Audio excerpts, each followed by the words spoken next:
अस्सलाम वालेकुम फ्रेंड्स। तो आज हमारा टॉपिक है वो बायो का है। बायोलॉजी हमारे पास उसमें कंटेंट्स क्या आते हैं, हमारा बी पार्ट है जी। तो आज हम उसी को शुरू करने वाले हैं। हम बख्तियार में जाते हैं तो आता है बायोलॉजी पार्ट बी। ठीक है, तो हम अब उसे ओपन कर लेते हैं। यूनिट है 1 पार्ट बी, सेल मेम्ब्रेन। और मेरे ख्याल से सेल वाल हमने पढ़ लिया था। तो हमारा टॉपिक जो आएगा वो साइटोप्लाज्म के बारे में होगा। तो वहीं से शुरू कर लेते हैं, साइटोप्लाज्म से। ये शुरू होगा हमारे पास साइटोप्लाज्म साइटोप्लाज्म साइटोप्लाज्म साइटोप्लाज्म जी आने ही वाला है। ये है हमारे पास साइटोप्लाज्म। तो हम इसी को शुरुआत करते हैं। साइटोप्लाज्म क्या होता है? Cytoplasm it is located between nuclear membrane and plasma membrane. और न्यूक्लियर मेम्ब्रेन के ये दरमियान होता है। उसके बाद आ जाते हैं कि it's present in both cells के मुराद both eukaryotic and prokaryotic cells दोनों में होता है। यूकैरियोटिक साइटोप्लाज्म होता है और प्रोकैरियोटिक साइटोप्लाज्मिक मैट्रिक्स होती है। यूकैरियोटिक साइटोप्लाज्म क्या होता है? सेल लाइक भी होता है, सो लाइक भी होता है और जेल लाइक भी होता है। जबकि प्रोकैरियोटिक साइटोप्लाज्म सिर्फ और सिर्फ जेल लाइक होता है। 90% वाटर मेड साइटोप्लाज्म का 90% हमारे पास क्या होता है? पानी होता है। सब solar part of cytoplasm is called cytosol. ये साइटोसोल की डेफिनेशन में आ जाता है। ठीक है, तो आगे चलते हैं।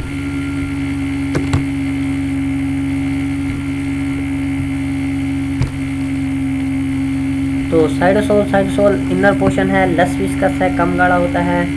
उसके बाद क्या है? टुवार्ड्स न्यूक्लियस जो हमारे पास पार्ट होता है वो साइटोसोल। जबकि जो साइटोजेल होता है वो आउटर पोर्शन होता है।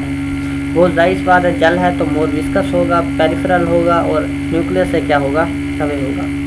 फिर कहता है कि टू सोल्यूशन, जो हमारे पास आयन और स्मॉल मॉलिक्यूल होते हैं वो टू सोल्यूशन बनाएंगे, जबकि जो लार्ज मॉलिक्यूल होंगे वो कोलाइडल सोल्यूशन बनाएंगे। उसके बाद the contractile movement of microfilaments is called cyclosis. इसमें हमारे पास मदद कौन करता है? माइक्रोफिलामेंट्स करते हैं। माइक्रोफिलामेंट्स के फंक्शन में एक कंडक्टाइल मोशन साइक्लोसिस कहते हैं, ये भी है। ये क्या करता है? हमारे पास सेल कॉन्टेंट्स को पूरे साइटोप्लाज्म में डिस्ट्रीब्यूट करता है। ये इसमें हमारी बहुत हेल्प करता है। ठीक है, तो उसके बाद अब हम आ जाते हैं नेक्स्ट फंक्शंस पर। साइटोप्लाज्म के फंक्शन क्या है? साइटोप्लाज्म के फंक्शन को थोड़े functions glycolysis and translation occur in cytosol के। ग्लाइकोलाइसिस ट्रांसलेशन से मुराद प्रोटीन सिंथेसिस। प्रोटीन सिंथेसिस भी किसमें होती है? हमारे पास साइटोप्लाज्म में होती है। फिर साइटोजेल होता है वो क्या करता है? यूजफुल सब्सटेंसेस की स्टोरेज करता है। और जो वेस्टफुल सब्सटेंसेस होते हैं उसे क्या करता है? एक्सक्रीट करता है। फिर सेल ऑर्गेनेलीज भी इसी में होती हैं। अब सेल ऑर्गेनेलीज की तारीफ क्या है? Cell organelles these are highly organised discrete structures showing division of labour having various functions for cell. Different organelles different function perform करती हैं और सबका फंक्शन मिलकर सेल का फंक्शन बन जाता है। ठीक है, तो अब हम आगे बात करते हैं। सेल ऑर्गेनेलीज में हमारे पास बहुत सारी ऑर्गेनेलीज हैं। मेम्ब्रेन बाउंडेड भी होती हैं, नॉन मेम्ब्रेनियस भी होती हैं, डबल मेम्ब्रेनियस भी होती हैं। तो सीलिया, फ्लैजेला, राइबोसोम, सेंट्रियोल्स, साइटोस्केलेटन और न्यूक्लियस की कोई मेम्ब्रेन नहीं होती। न्यूक्लियस ऑर्गेनेली नहीं है, लेकिन इसकी मेम्ब्रेन नहीं होती, जस्ट फॉर इन्फॉर्मेशन। बाकी सीलिया की भी नहीं होती, फ्लैजेला की भी नहीं होती, राइबोसोम्स ऐसे no membrane, cytoskeleton and nucleus has no membrane. उसके बाद आ जाता है endoplasmic reticulum, single membranous Golgi body, single membranous peroxisome, single membranous glyoxysome, single membranous vacuole, single membranous और लाइसोसोम्स भी हमारे पास क्या हैं? सिंगल। ये सब क्या है? Single membranosus. जबकि तीन हमारे पास याद रखिएगा, सिर्फ तीन, माइटोकॉन्ड्रिया, प्लास्टिड्स एंड न्यूक्लियस। जो हमारे पास माइटोकॉन्ड्रिया और जो हमारे क्लोरोप्लास्ट हैं वो ऑर्गेनेलीज ऑफ सिम्बियोटिक ओरिजिन है, वो हमारे पास डबल मेम्ब्रेनियस हैं और न्यूक्लियस भी। तो ये हमारे पास double membranous, single membranous organelles के बारे में डिस्कस हो गया। उसके बाद हम आगे आते हैं। आगे हमारे पास क्या है? Endoplasmic reticulum. Endoplasmic reticulum it consist of long network of cistern extending from nuclear membrane to plasma membrane. Nuclear membrane से शुरू होता है और प्लाज्मा मेम्ब्रेन तक जाता रहता है, कंटिन्यूस होता है हमारे पास प्लाज्मा मेम्ब्रेन के साथ, न्यूक्लियर मेम्ब्रेन के साथ। तो ये क्या है? हमारे पास एंडोप्लाज्मिक रेटिकुलम है। नेटवर्क है ये नेटवर्क। जब भी नेटवर्क की बात है तो वो क्या कौन सा होता है? Endoplasmic reticulum. Network of cistern क्या है? सिस्टर्न एलोंगेटेड क्रॉस सैक हैं। सिस्टर्न हमारे पास मसल्स के अंदर जो SCR है वो स्मूथ एंडोप्लाज्मिक रेटिकुलम। तो एंडोप्लाज्मिक रेटिकुलम नहीं बना था, वो बना था सैक्रोप्लाज्मिक रेटिकुलम।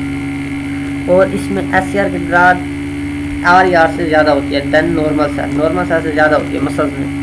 क्यों? क्योंकि SCR का वहाँ फंक्शन होता है, वो कैल्शियम रिलीज करता है और दूसरे फंक्शंस को परफॉर्म करता है।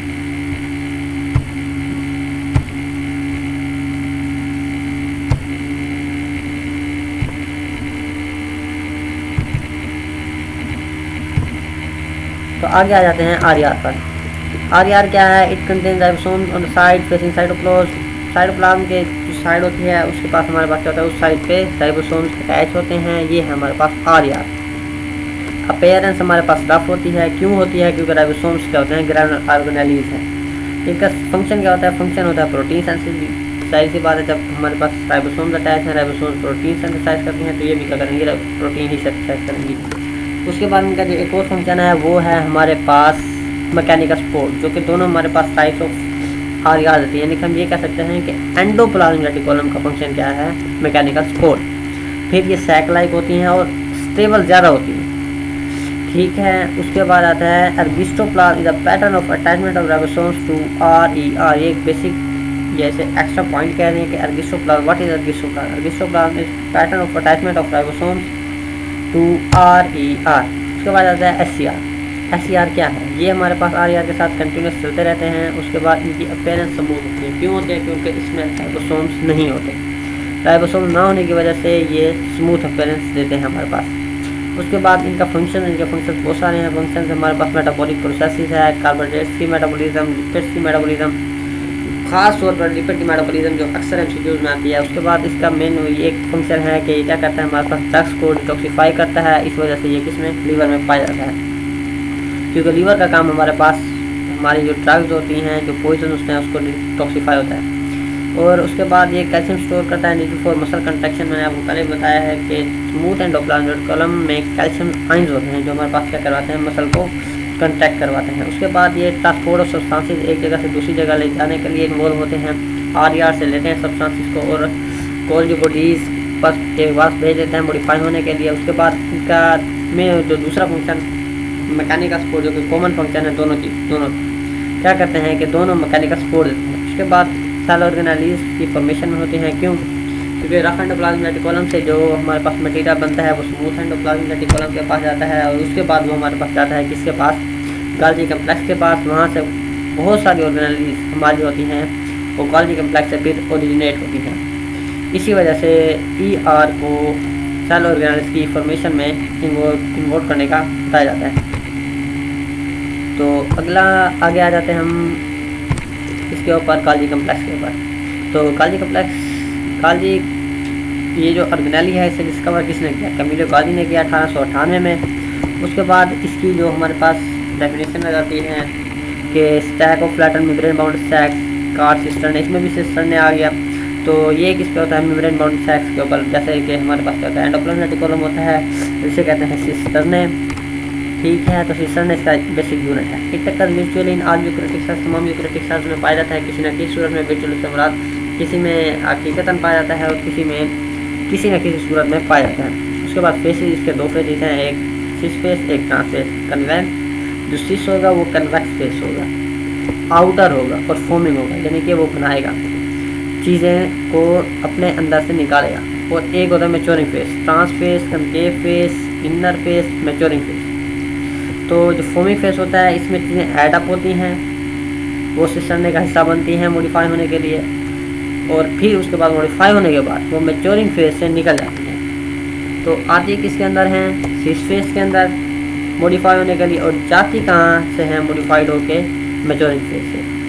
सिस फेस कन्वेक्स होता है, जबकि ट्रांसफेस क्या होता है? कनकेव होता है। सिस फेस आउटर होता है, हमारे पास बाहर होता है जो बाहरी किनारा होता है, जो ट्रांसफेस होता है वो इंदर। ठीक है, उसके बाद आता है फंक्शन। मेन फंक्शन तो इसका यही है जो अक्सर मारूजी में भी आ जाता है, MCQs आ जाता है कि it is concern with cell secretion, mainly involve proteins को एक्सक्रीट करने के लिए, एक्सपोर्ट करने के लिए हमारे पास क्या होता है? गोल्गी कम्प्लेक्स इन्वॉल्व होता है। प्रोटीन जो हमारे पास RER में सिंथेसाइज होती हैं, SCR ट्रांसपोर्ट करता है उनको और फिर वो मॉडिफाइड होती हैं गोल्गी कम्प्लेक्स में, ग्लाइकोप्रोटीन्स और ग्लाइकोलिपिड बनाती हैं। तो इसके मेन फंक्शन क्या हो गया, मॉडिफिकेशन एंड ट्रांसपोर्टेशन। मॉडिफिकेशन क्या करता है, प्रोटीन में लिपिड डाल देगा तो उसे लिपोप्रोटीन बना देगा, कार्बोहाइड्रेट डाल देगा तो कार्बो क्या कहते हैं ग्लाइकोलिपिड बना देगा। अच्छा, उसके बाद क्या आ जाता है, ड्यूरिंग सेल डिवीजन वेजिकल निकलती हैं सेल डिवीजन की तरह, गोल्गी कॉम्प्लेक्स वेजिकल निकलता है, वो दरमियान में आ जाती हैं, तो वो एक प्लेट बनाती जाती है जिसे हम क्या कहते हैं फ्रैगमोप्लास्ट। फ्रैगमोप्लास्ट बनते बनते जब सेल डिवाइड होता है तो वही मटेरियल हमारे पास क्या बनाता है, सेल वॉल बनाता है। तो इस वजह से गोल्गी कॉम्प्लेक्स का फंक्शन क्या हो गया, सेल वॉल बनाना भी हो गया। और गोल्गी कॉम्प्लेक्स के बाद अब हम आते हैं इसमें इंपॉर्टेंट नोट में कि प्लांट्स में इनको डिक्योसोम्स कहते हैं, किसको, गोल्गी कॉम्प्लेक्स को, क्योंकि ये सेल वॉल बनाती है। उसके बाद सिंगल सिस्टर्न होगा तो गोल्गी बॉडी, अगर ग्रुप ऑफ सिस्टर्न होगा तो हमारे पास गोल्गी अपरेटस, अगर ग्रुप ऑफ सिस्टर्न के साथ वेजिकल्स भी उसमें से रिमूव हो जाएंगे तो वो हमारे पास आ जाएगा गोल्गी कॉम्प्लेक्स के अंदर। तो हमारे पास लाइसोसोम्स है, लाइसोसोम्स हमारे पास क्या है, lyso means splitting and Soma means body. Somatic cells आपने पढ़ा होगा बॉडी सेल्स, तो सोमा वही है, Soma means body, lyso means splitting. तो लाइसोसोम में क्या होता है, डाइजेस्टिव और हाइड्रोलाइटिक एंजाइम्स होते हैं जो हमारे पास, इसमें हमारे पास एग्जाम्पल आ जाती है एसिड फोस्फेटेजेस की। तो इस एंजाइम एसिडिक इन नेचर होते हैं, जो एसिड फोस्फेटेज है वो नेचर में हमारे पास क्या है, एसिडिक है। उसके बाद lysosome are used from maturing of Golgi complex, तो मैंने आपको बता दिया कि गोल्गी कॉम्प्लेक्स वेरियस ऑर्गेनेल्स की फॉर्मेशन में इन्वॉल्व होता है। इसी तरह ये लाइसोसोम्स की फॉर्मेशन में भी इन्वॉल्व होता है। जब हमारे पास वेजिकल्स जो निकल रहे होते हैं, अगर उसमें एंजाइम्स हैं तो वो क्या होगा, लाइसोसोम बनेंगे और उसे कहेंगे प्राइमरी लाइसोसोम। तो लाइसोसोम में 40 डिफरेंट एंजाइम्स होते हैं जो डिफरेंट सब्सटेंसेस को ब्रेक डाउन करते हैं और फिर उसे क्या करते हैं, सेल का मेजर कंपोनेंट बनाने में हेल्प डाउन करते हैं। उसके बाद आता है लाइसोसोम विद एंडोसाइटोज, फाइगोसाइटोज, ऑटोफाइगोसाइटोज, और हमारे पास क्या बनाता है, सेकेंडरी लाइसोसोम। अब एंडोसाइटोज क्या होता है, जो खुराक अंदर आई है उसे एंडोसाइटोज, जो फाइगोसाइटोज जो खुराक उसने खा ली है, और ऑटोफाइगोसाइटोज जो अपनी ही ब्रेक डाउन होती है खुद ब खुद, उससे हमारे में क्या कहते हैं, ऑटोफाइगोसाइटोज। और ये सब मिलकर क्या बनाते हैं, लाइसोसोम के साथ जब मिलते हैं तो सेकेंडरी लाइसोसोम पर बात कर रहे थे। उसके बाद हमारे पास ऑटोफैगी क्या होता है, the process in which unwanted waste. तो सेकेंडरी लाइसोसोम की बात कर रहे थे, तो autophagy the process in which unwanted waste are incurred and digested by lysosomes is called autophagy. तो क्या होता है, जो अनवांटेड वेस्ट, जैसे कि हमारे पास माइटोकॉन्ड्रिया की तादाद बढ़ गई या नॉर्मल हो गए तो उसे क्या कहते हैं, उसे कहते हैं ऑटोफैगी। सेल्फ फिटिंग प्रोसेस है नंबर ऑफ सर्पर ऑर्गेनेल्स, यानी कि जब हमारे पास ऑर्गेनेल्स की तादाद ज़्यादा हो जाए, जैसा कि हम हार्ड एक्सरसाइज करते हैं तो माइटोकॉन्ड्रिया की तादाद बढ़ जाती है, फिर जब हम उस एक्सरसाइज को छोड़ते हैं तो माइटोकॉन्ड्रिया की तादाद जो ज़्यादा होती है उसे नॉर्मल लाने के लिए हम क्या करते हैं, वो लाइसोसोम्स रिलीज करते हैं, वो माइटोकॉन्ड्रिया को क्या करता है, डाइजेस्ट कर देता है। और उस स्टारवेशन के दौरान जब हम फाके में होते हैं तो भी हमारे जिसमें कमजोरी क्यों होती है, क्योंकि एनर्जी की कमी होती है और लाइसोसोम्स अपने ही ऑर्गेनेल्स और सेल्स को खाना शुरू कर देते हैं। उसके बाद सेल डेथ कमिटेड होती है, प्रोग्राम्ड होती है। तो इसमें क्या होता है, ऑटोलाइसिस होता है। जैसे हमारे ऑर्गेनेल हमारे जो फिंगर्स होती हैं इनके दरमियान एक नेटवर्क होता है सेल्स का, तो ये ख़त्म हो जाता है। कैसे ख़त्म हो जाता है, लाइसोसोम रिलीज होते हैं और फिंगर्स के दरमियान सेल्स को ईट कर जाते हैं। इसी तरह हमारी टेल होती है, टेल बोन होती है, तो उसके साथ टेल अटैच होती है, लेकिन वो टेल कहाँ जाती है, वो टेल भी इसी एंजाइम्स के जरिए रिमूव हो जाती है। ठीक है, तो इसे कहते हैं ऑटोलाइसिस, यानी कि auto many self and lysis many splitting. Self splitting यानी कि चीज़ों को ख़त्म करना। अब ये क्या होता है कि इसी वजह से लाइसोसोम को क्या कहते हैं, सुसाइडल टाइप, यानी कि जहाँ जाते हैं फट जाते हैं और सेल्स को भी तबाह कर देते हैं। और हार्मोन्स को ईटिंग का प्रोसेस कहलाता है क्राइनोग्राफी। उसके बाद आगे चलते हैं,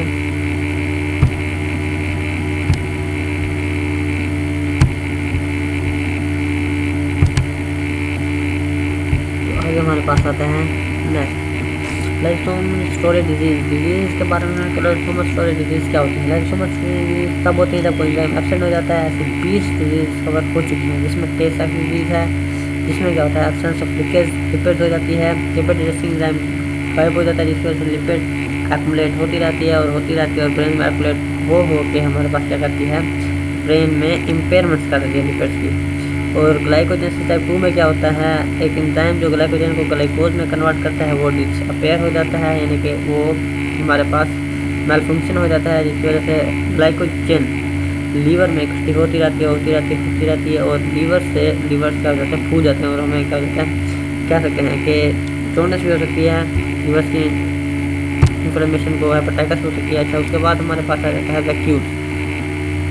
वैक्यूल्स किस में प्रेजेंट होता है, फ्लैश वेसिलियर्स, उसमें फ्लैश वेसिलियर्स में जो वैक्यूल होता है उसे कंट्रैक्टाइल वैक्यूल कहते हैं। और ये किस में होता है, ऑस्मोरेगुलेशन से मुराद ये है कि वाटर और साल्ट को बैलेंस रखना।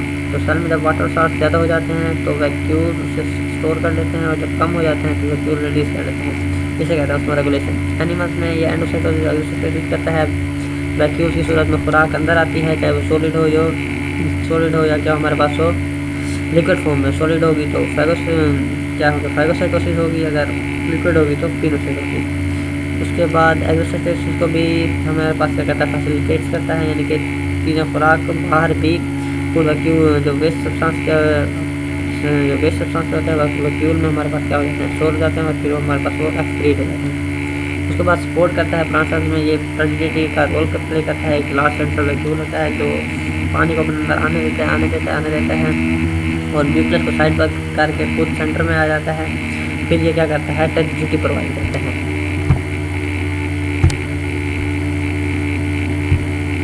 उसके बाद आते हैं मेम्ब्रेन ऑफ प्लांट वैक्यूल, क्या कहते हैं, क्रोनोप्लास्ट कहते हैं। और इसमें क्या होते हैं, these originate from Golgi complex, plasma membrane and ER। कहाँ से ये ओरिजिनेट हो सकते हैं, गोल्गी कम्प्लेक्स से भी हो सकते हैं, प्लाज्मा मेम्ब्रेन से वैक्यूल की सूरत में हो सकते हैं, ER से भी हो सकते हैं। ठीक है, तो ये हमारा था वैक्यूल्स। और आज का हमारा टॉपिक खत्म हुआ। इंशाल्लाह आगे मिलेंगे नेक्स्ट टॉपिक के साथ।